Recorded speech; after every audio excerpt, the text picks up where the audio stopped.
Mwijoro ryo kuri uwa gatanu igenekerezo rya 13 Munyonyo 2020 niho haraye habaye igice gishiri ca nyuma ca Miss Ngoma 2020 aho batoye abigeme 11 bazoshika mu gice ca nyuma cihiganwa. Nkuko rero icivugo c'iryo higanwa kivuga kiti ndi umunyakaranga mu gutora bakaba bisunga karanga cane cane ubwiza n'ubwenge kuko ngo umwigeme mwiza n'ufise akaranga.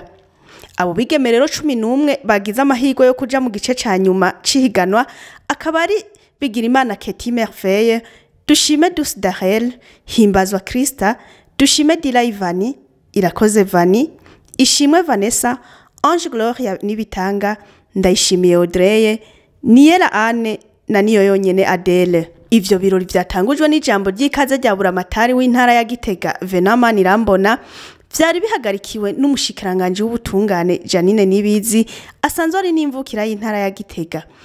Akaba yibukije abaraho gusubira ku karanga kuko nga karanga riterambere birajana kandi igihugu ntigitera imbere umukenyezi asigaye inyuma.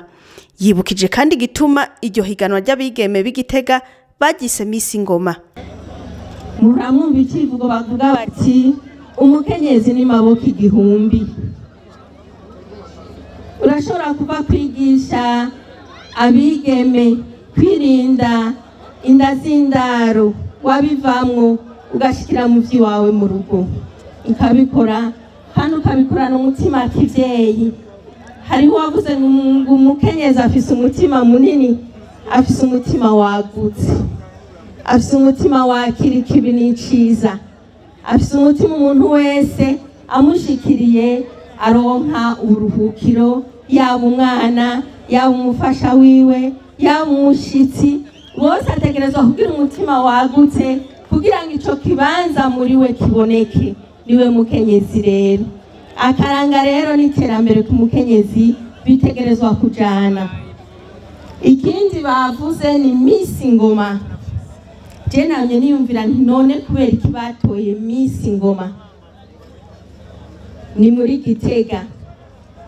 Ingoma burya amamuko yayo ni Gitega. Igitega turafise turambaye ikirezi tutazi ko cera. Ingoma amamuko yayo amavuko yayo ni Gitega. Hama umwigeme Miss Ngoma, umwigeme ingoma yari igizwe burya n'ibihimba bigize umwigeme. Ubinyuranishije rero ukaja kubihana isano. Ndashimiye cyane abiyumviriye Miss Ngoma. Miss Ngoma birimwe akaranga kadasanzwe. Mwomenya ko ari ubwa mbere iryo higanwa Miss Ngoma ribaye kandi ko rizobandanya.